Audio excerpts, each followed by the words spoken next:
importante sa service kasi nakakarinig tayo ng mga katuruan ng ating Panginoong Diyos. Amen. Amen. Hallelujah! Amen. Lord. Pwede tayong tumayo konti. Sandali at tayo ay manalangin. Samahan niyo ako sa mga panalangin.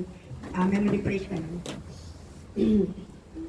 Yes, hallelujah. We praise you, Father, Son, and the Holy Ghost. We thank you again sa araw na ito na nandito kami muli nakatipon-tipon. Mag-aaral na yung mga salita. Maraming salamat sa anointing na ipagkakalog mo sa bawat isa sa aming praise and worship. Thank you. At sinamahan mo kami. Marami din salamat sa pagsama mo sa aming pagbulay-bulay na yung mga salita at buksan mo ang aming tenga upang marinig namin at maintindihan namin kung ano ang gusto mong ituro sa bawat isa sa amin sa umagang ito. Sabi nga, create in us a clean heart. Kasi pag hindi malinis ang aming puso, alam namin na hindi namin maunawaan kung ano ang nais mo. Na hindi ka kikilos sa aming buhay. Pag kumilos ka, andun ka magpapaunawa sa amin sa mga maririnig naming mga salita. I thank you, Lord, for always teaching us, for always guiding us, for always leading us in your paths. As you said to your word, that trust in the Lord with all your heart and lean not in your own understanding. In all thy ways acknowledge Him and He will direct your paths. Ito ang sulat sa Biblia at ito alam namin na kapag nagtitiwala kami sa iyo ay tunay nga po Panginoon na i-direct mo the right path sa amin habang kami ay nabubuhay dito sa mundo at habang kami ay naglilingkod sa iyo.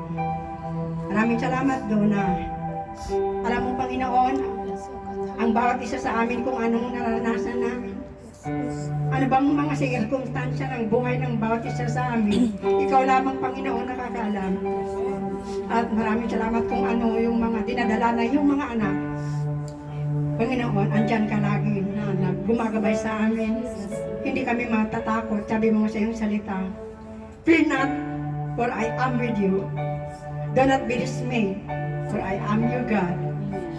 I will strengthen you, I will help you, and I will uphold you with my right hand. Ito ang pinakahawakan namin, Panginoon. Kahit anong mararanasan namin, nagtitiwala kami sa iyong salita dahil sabi mo sa iyong salita.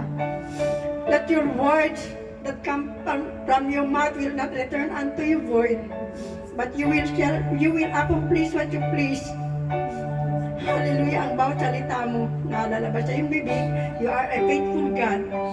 Though we are faithless, andyan ka pa rin, Panginoon, na laging andyan, kapig to my call unto me, and I will answer you, and I will show you great things, and mighty things you do not know. Doon lang kami umaasa, tatawag kami, Panginoon, sa iyo, kung ano man mga naranasan namin, kapighatian man, kalungkutan man, kagalakan man, tumatawag pa rin kami sa iyo. Hallelujah, at maraming salamat sa pagdinig mo sa lahat ng aming panalangin because you are the God who always answers our prayers. Thank you so much, Lord. In Jesus' name is we pray. Amen.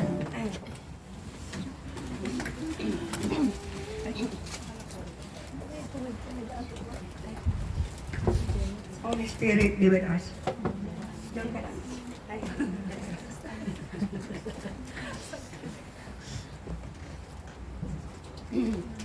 Ang ating pag-aaralan ngayon ay ano? Diba lagi sinasabi ni naalala ko lang si Pastor Rachel, napaka-bold niyang napaka-anointed niyang mag-preach. Alam niyo yung mga preacher talaga pag may mga ganun mga very yung anointed sila, yung inaano natin, dapat inaano natin yun, parang gusto natin na tayo din ay ganun, di ba? Pero sabi nga, kanya-kanya naman tayo ng kung paano yung style natin, kung paano binigay ni Lord ang para sa atin. Amen. Pero naalala lang kasi ang pag-uusapan natin ay ABC din. ABC. The ABCs of leadership. Pag-usapan natin ngayon about leadership. Kasi ngayon, maraming natatrain as a leader. So, kailangan talaga natin ang paggabay ng ating Panginoon sa habang tayo ay naglilingkod sa Kanya. Kasi lahat naman, hindi naman tayo na nilikha ng Panginoon na hanggang dyan ka lang. Nilikha tayong lahat dahil meron siyang plano bawat isa sa atin, di ba? Di ba, sabi nga niya ito ay laging binabanggit ito kasi ito talaga ang plano ng Lord.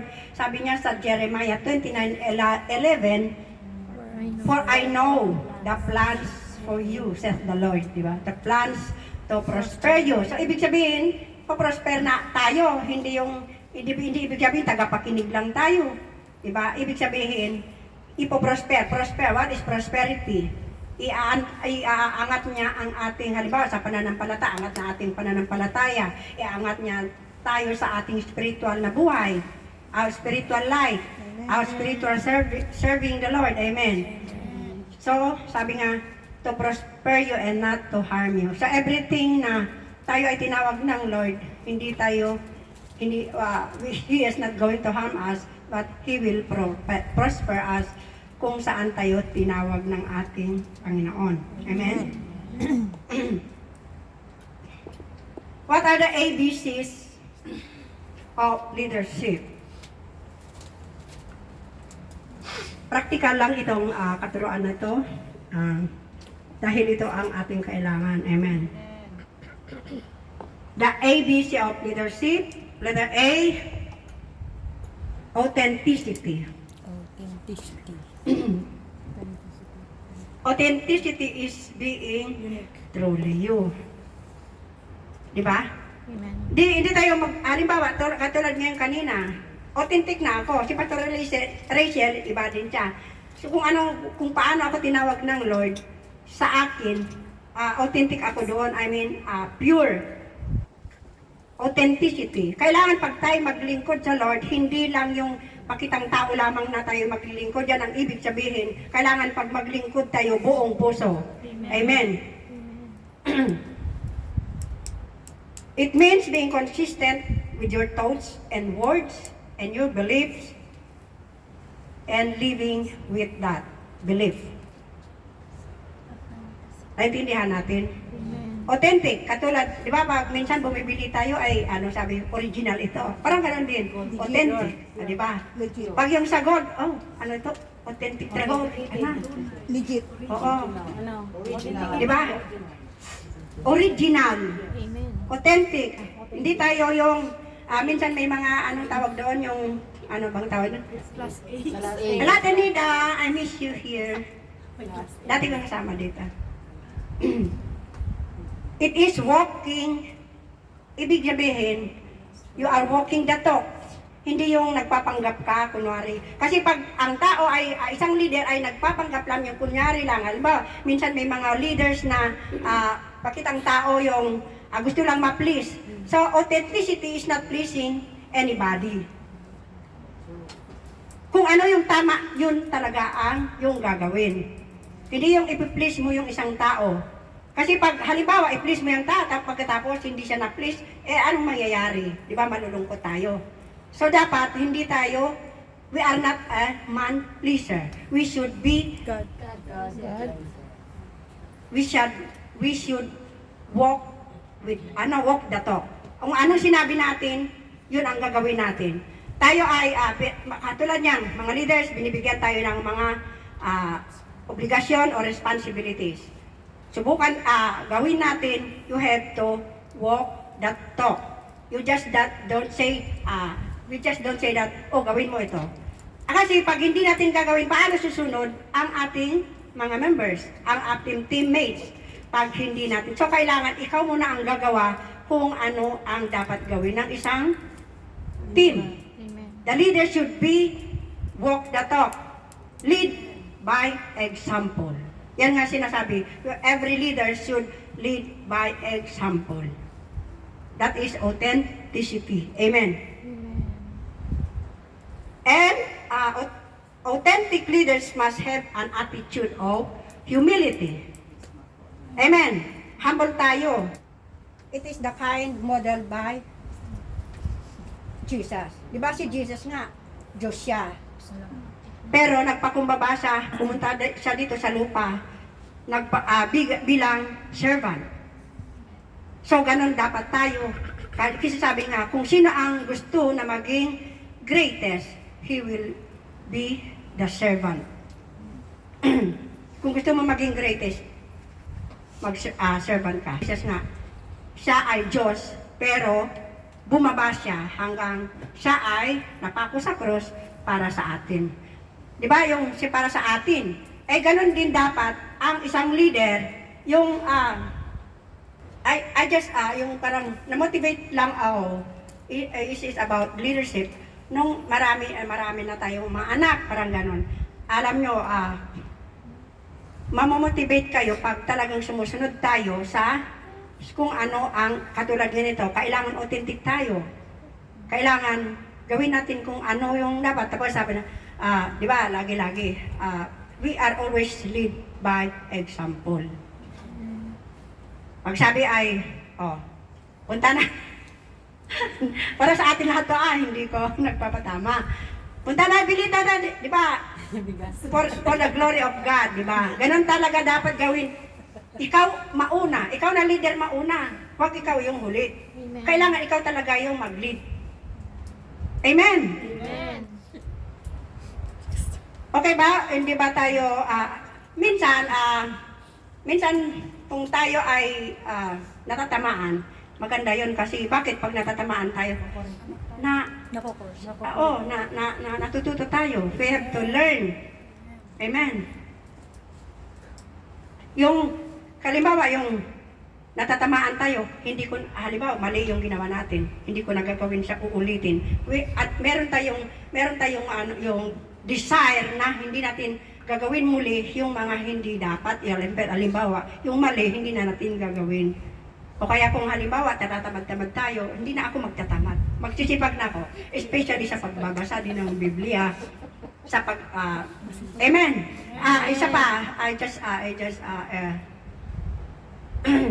ano ko lang sa atin, mga leaders, yung as leaders, we have to, kailangan din natin, tingnan natin ang ating mga team members, lagi natin i-follow up, o kaya always, magbibigay tayo ng mga encouragement, kasi hindi natin alam, yung pinagpapadala tayo ng encouragement, meron pala, hindi natin alam na meron pala yung pag nagbibigay tayo ng encouragement, ma-lift up, ma-enlighten siya, ma-encourage siya, kung saan man siya nakakaranas, kasi hindi natin alam eh.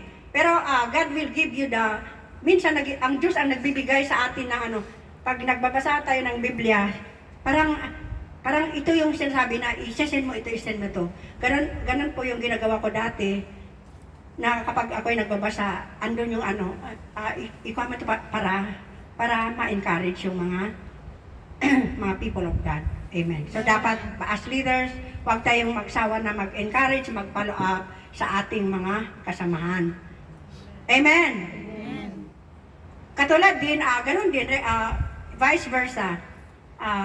Pag minsan, we leaders, we pastors also need sometimes encouragement. Amen. So we also need your encouragement, because sometimes we are still human. Kung anong naranasan ng bawat isa ay nararanasan din namin. Ibig sabihin, pag leaders ka na, ay wala ka nang naranasan. Lahat nakakaranas tayo. So we need encouragement to each other. Amen. Amen. Hallelujah. Amen. Sabi nga dito, who is being very nature God did not consider equality with God something to be used to his advantage. Rather, he made himself nothing by taking the very nature of a servant sa Philippians 2:6-7. Okay na yun, kasi individuals who have a high standard of integrity take responsibility. Ibig sabihin, how can leaders to be authentic? Individuals who have high standards of integrity take responsibility for their action and make decisions based on principles rather than short-term. Yung ibig sabihin, siguro alam nyo na noon as leader, pag Kahit pa ulit-ulit ko kasi it is encouragement kasi dati. Di ba lagi kayong minsan, I encourage everybody, lagi ko nagpapadala. It's our Zoom tonight, please attend. Minsan ba nagre-response, walang uma-attend. This is an example how to encourage our members. So lagi ko kayang, minsan sabi ko, parang nagsawa na ako, ayoko na. Pero sabi ng Lord, don't give up. Kaya pinagpatuloy ko pag walang nag-a-attend, nag-send talaga ako, please attend the Zoom because it can help us. Praise the Lord. Pagkatapos, yun pala, pag hindi tayo mag-give up, ay matutugunan din ang ating panalangin. Amen. Kaya praise the Lord, kasi noon nalulungkot talaga ako bilang nanay dito sa Central, nalulungkot ako na lahat sila na promote sa mga branches, and dito sa Central wala man lang na promote kahit isa.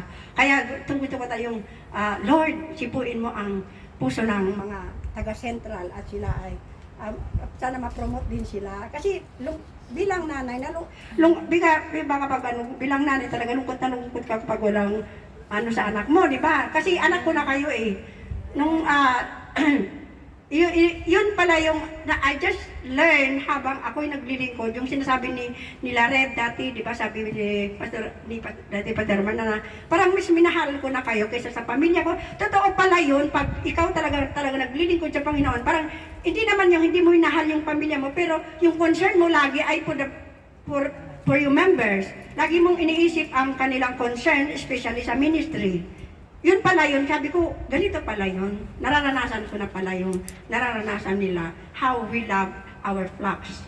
So dapat lahat tayo mga leaders, meron tayo yung tunay na pagmamalasakit sa ating mga members. Amen? Amen. And punta na tayo sa number 2.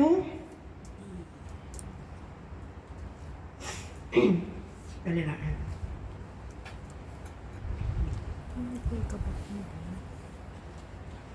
Actually, marami itong explanation about authenticity, but we have not enough time.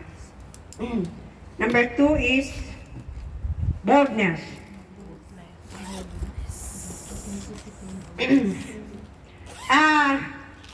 I take this opportunity to appreciate kayong lahat na ito yung ginagawa nyo, na nag-evangelize, at na kailangan talaga yung sinasabing boldness. Meron tayong katapangan, especially to preach the Word of God, to share the gospel, especially sa labas. Kaya nga tayo nasa pinapalabas upang sa gayon, kasi ang Panginoon, kilala niya kung sino yung para sa Kanya, alam niya, kaya dinadirect niya tayo kung saan tayo dapat mag-evangelize. So, kailangan magkaroon tayo ng boldness to share the gospel.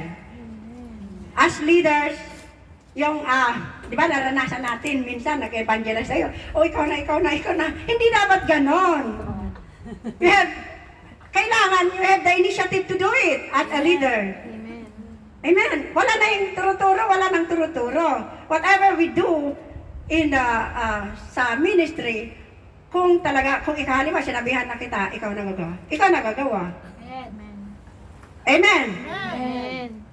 Kasi usually, pag yung sa evangelism, ikaw na. Hindi ganon.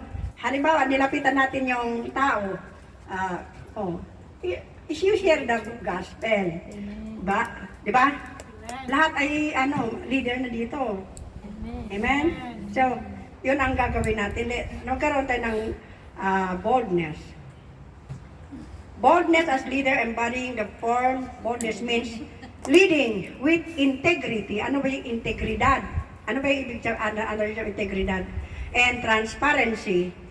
Paninindigan. Oo, panininigan. Panininigan ba yun? Opo. Boldness. Meron tayong integridad. Andun na lahat yun. Integrity, dignity, ano ba? Transparency. Transparency. Amen. Amen. It is an act of responding to situation that may be seen as daring in a manner essential to address issues effectively as the leadership. Di ba yung yung pagpunta, yung ano natin, pagpunta natin dito sa Hong Kong, di ba, hindi natin alam kung paano yung madadatnan natin. Amen. Pero, the daring, nadidir tayo sa mga bagay-bagay. Minsan din sa bagong amo, pag mag-change tayo ng amo. So, kailangan yung magkaroon tayo ng katatagan. Magkaroon tayo ng yung tapang na may mga problema tayo. I am blessed na nababless ako kay Pastor Arlene. Grabe talaga yung kanyang ano sa Panginoon, yung sobra siyang tatag. That is part of boldness, yung hindi lagi niya sinasabi, lagi niyang binabalik ang salita ng Lord. Praise the Lord. At yung binabalik natin ang salita ng Lord ay mangyayari kasi sabi nga na sa kanyang salita, hindi babalik sa kanya ang kanyang mga salita na walang kabuluhan. Yan ang lagi ibabalik kung kailangan talaga natin mag-aral ng salita ng Lord. Kapag kinakailangan, yun ang ibabalik natin sa Panginoon. Sabi mo, Lord, ako ay anak mo. Di ba? Sabi mo siyang salita, hindi babalik kayong salita na walang kabuluhan. Ito ang aking panalangin. Ibibigay mo sa kanya yung panalangin. Ano ba yung kahilingan natin? Mayroon tayong boldness na makipag-usap sa Panginoon, di ba? Yung parang, kasi pag yung ano tayo, minsan yung parang may panalangin, kasi dati yung manalangin tayo, minsan sa isip-isip lang, hindi pwede yun. You have to use your mouth because what we speak, it will manifest. Amen. Amen. So gamitin natin ang ating bibig kasi kailangan pa rin natin bigkasin sa ating bibig because there is power in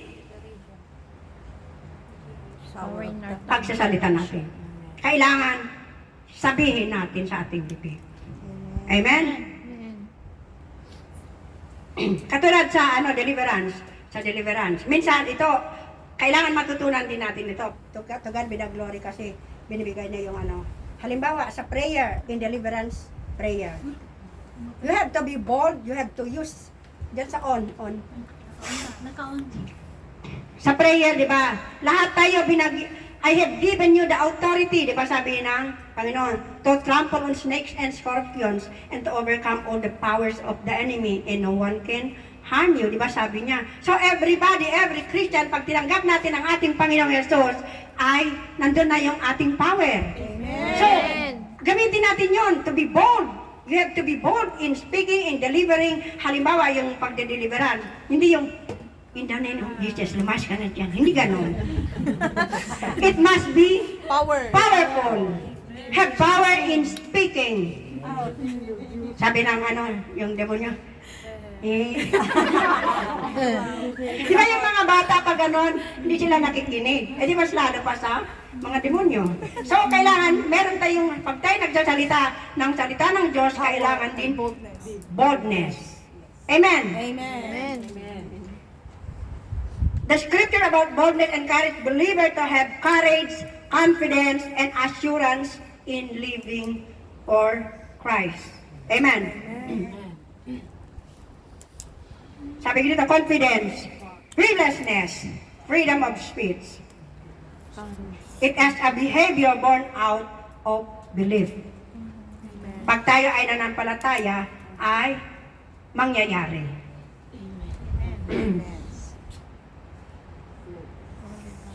Katulad niyan, mga example lang sa Biblia, si Mary, na tatay ni Jesus. Di ba that is one kind of boldness kasi hindi niya alam what will happen. Di ba, pag tayo yun, bigla-bigla na lang siyang nabuntis, pinagbuntis ang ating Panginoon. Pero alam niyo ginawa na, tinanggap lang niya. Kasi ang kanya is believing na binigay siya yan ng Lord sa kanya kahit na hindi niya alam ano ba yung mangyayari sa kanya sa kanyang pagbubuntis. Amen. Katulad si Ruth. Di ba si Ruth yung anak ni Naomi, na asawa niya namatay. Pagkatapos gusto ni Naomi ay babalik na sa kanyang pinanggalingan, pero ano ba rin siya? Kahit hindi niya alam, sabi nga niya, your people, kung saan ka, doon ako. Your people will be my people. Your God be my God. Di ba sabi niya? Kahit hindi niya alam, hindi siya parang that is daring. Parang we are challenged to any situation. Pero ginagawa natin. Amen. Kasi ano ba yun siya? Nasaan na ba yung aking dito? boldness. Maganda kasi ko yung, ano dito yung kanya, ano, sabi niyo dito.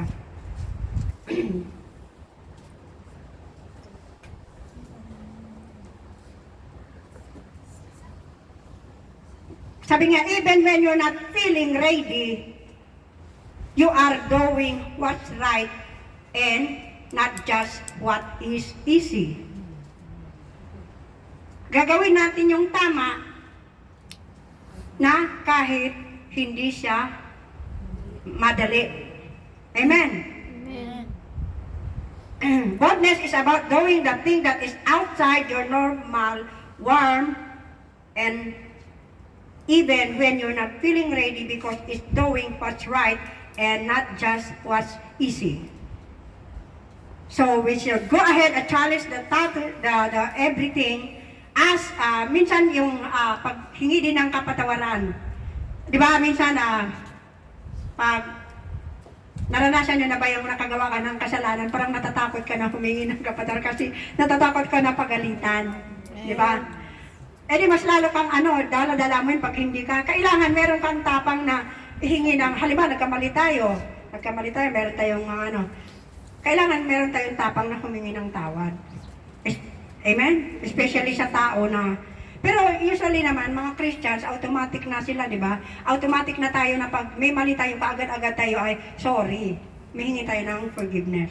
Amen? Kasi dapat naman talaga ganon. Amen? Amen. Don't fear failure. Yan ang sinasabi, huwag tayong matakot sa failure. Kasi mistakes refines you, they don't define you. Mistakes refine you, they don't define you. Amen? Ang mistake natin, marerefine tayo. Yung nga yung sinasabi ko kanina, pag nagkakamali tayo, ay gagawa tayo ng mas maganda. Pag nagmali tayo doon sa isa, ibig sabihin, we are making, gagawa tayo ng, gagawin ko yung mas maganda. Parang, halimbawa, pangit yung ginawa mo una, ay, papagandahin ko pa. Di ba? Ganon. Amen? Oh, thank you. Sorry po. Number 3.